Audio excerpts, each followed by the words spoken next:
So, okay, so Bezrat Hashem, just first the tefillah, Hashem should connect us to all the true tzaddikim that are alive in the generation, the ones that have passed away also, and Bifrat, Rabbeinu HaKadosh Tzaddik Yisod Olam, Nachal Neveh Mekor Chachma, Rabbeinu Nachman, Ben Fega, Zechute Yigenu Aleinu Amen. Bezrat Hashem. So in the second piece, in Madura Batra, in Meshivat Nefesh, Rabbi Natan elaborates on the concept of Rabbi Nachman, and he says the following. He says, Tzarech ha'adam lechazik atzmo ba'avodat Hashem b'chol ma sheyuchal, af im hu kamo shehu, v'yismoch al rachma v'yitzbarach ha'merubim ma'od b'li shiur, ki b'vadai lo yazov oto, af im avar ma she'avar, ha'avar ayin va'ikar mikan ulaba, lo yase od v'yeshav al taseh. So Rabbi Natan over here is explaining a whole derech that a person should have in Avodat Hashem, that really, I personally believe that without such, if a person doesn't incorporate such a view these days, it's almost impossible to be able to really access true attachment, true devekut to the Ribbono Shel Olam.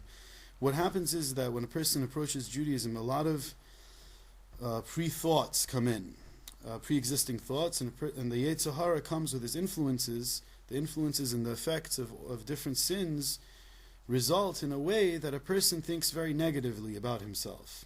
And these negative thoughts, a lot of times, become barriers of guilt that start developing, wall after wall, until it keeps a person away from experiencing the beauty and the joy of connecting to the Master of the universe.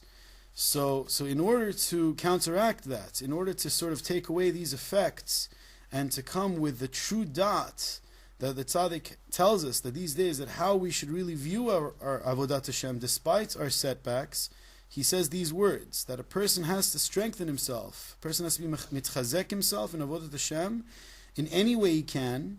And then he says these words, Af im hu kamo shehu, even if he is the way he is, meaning whatever this person's done, whatever he's transgressed, and he should rely on v'yismoch al rachma v'yitzbarach, he should rely on Hashem's tremendous compassion that has no measure whatsoever. If we only knew that how much Hashem has compassion, how much He loves every single Jew, we would be completely overwhelmed.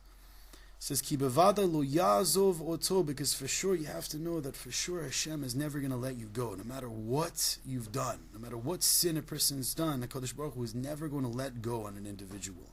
There's people a lot of times these days, they give up on other people, or they look down on other people, they judge them falsely, and we judge ourselves falsely. We're a lot more quick to give up on ourselves and other people than HaKadosh Baruch Hu gives up on the Jewish people. So many, there's so many examples of this. One of the classic examples the Tanya speaks of is that at the time when a person's sinning, it's as if he's doing the most, it's as if he's rebelling against the Master of the universe. He's taking the crown of Hashem and he's putting it in the mud, so to speak, with certain sins, Hashem Yirachem. And the Baal Tanya says that who is the one that's helping him at that time? Who is the one that's giving him his breath? It's HaKadosh Baruch Hu himself. Meaning at the time when a person's rebelling against Hashem, Hashem is being mitchazek this person.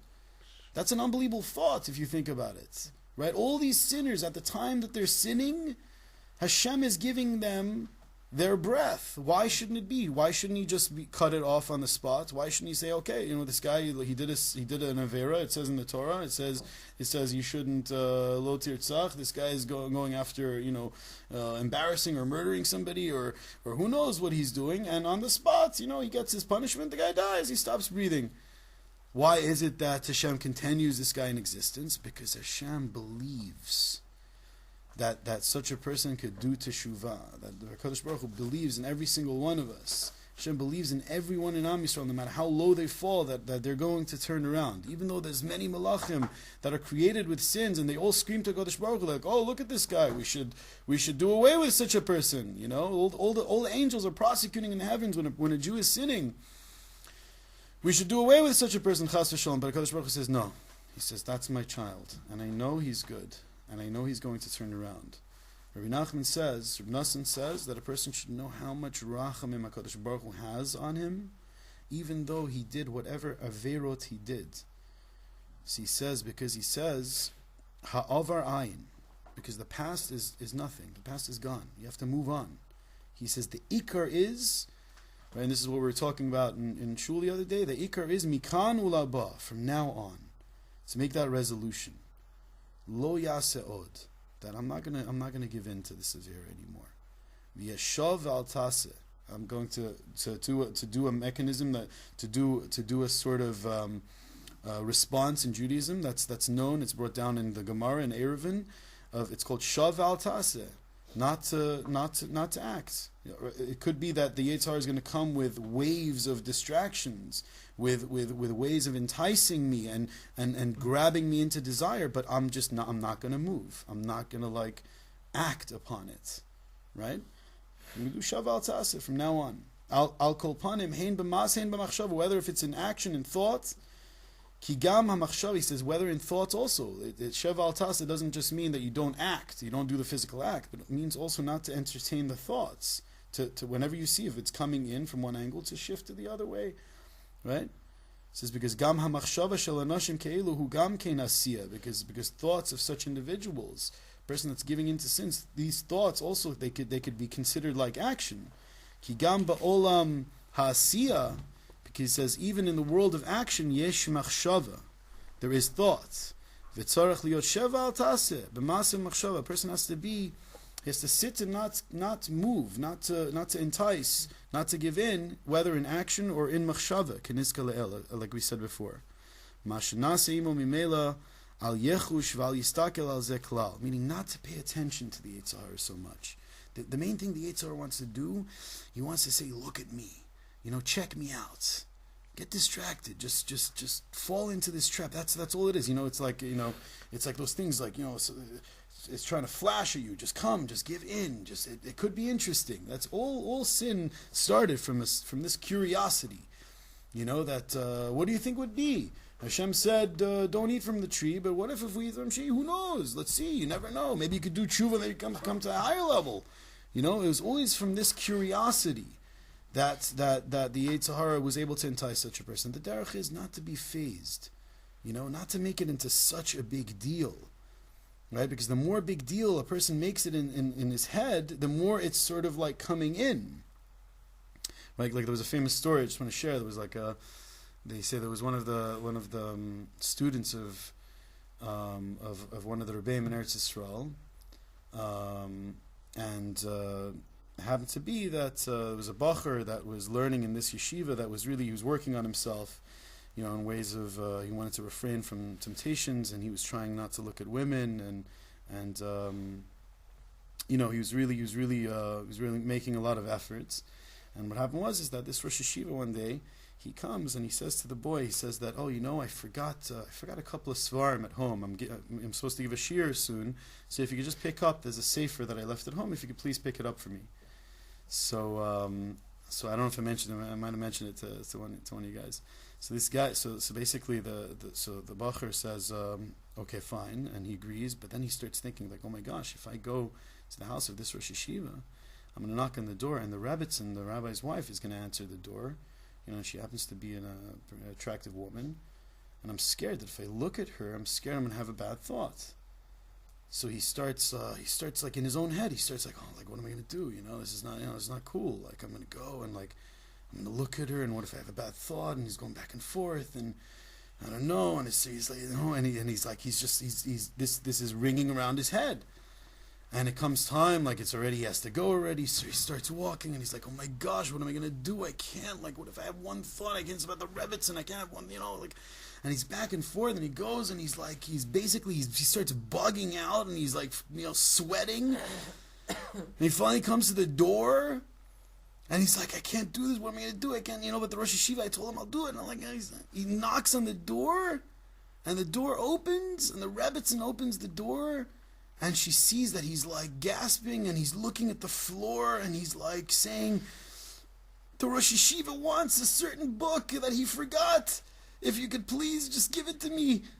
So then she says, she looks at this poor soul, and she says that, my holy bacher, isn't it better that you'd rather look at me and think of the floor then look at the floor and think of me. Isn't that a very interesting line?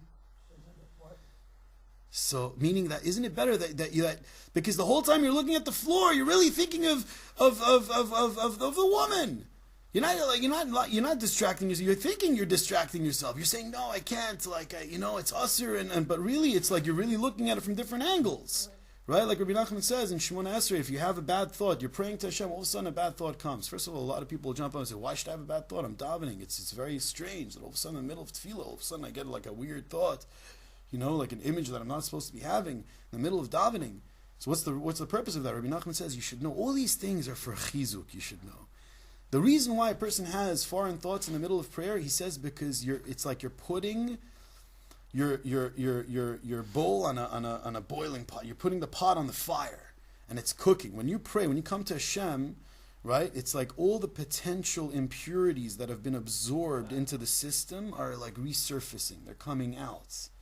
Just like if you take a pot that you've like cooked a lot in, like a skillet or something, if you put water in it, you put it on the fire, it's clean. But after it starts boiling, after a while, you'll see like a small film, right, of oil, of grease that was absorbed. So unfortunately, with some of the sins, that person soils himself, so it's in the system. So when you come to pray to Hashem, you start cooking in Avodat Hashem, and then all of a sudden, you start getting these thoughts. So you shouldn't become discouraged. Just the opposite. It's a purifying process. You're coming closer to Hashem. It's getting out of your system. But secondly, Rabbi Nachman says you shouldn't make the mistake to start thinking that, oh no, like I can't believe I had that. Like you don't, like they said, there's certain people like they shake their heads, like I can't, but really it's the Yetzer Hara is coming in even stronger. He says because the way of the Yetzer Hara, the way to be victorious over the Yetzer Hara with a lot of these areas, with the power of imagination, you have to just shift lightly. You can't make a battle. Like you can't like come in like, okay, I'm going to get you. No, you gotta shift lightly. If anybody studies meditation, it's the same thing. All of a sudden, a person has these damaging thoughts. A person should just just move over. It's to think about something else. Think about like you're walking in a garden of roses or something, and it's just cool. You shift over to something else. A lot of times, the battle is more like in that way. It's more successful, right? So that's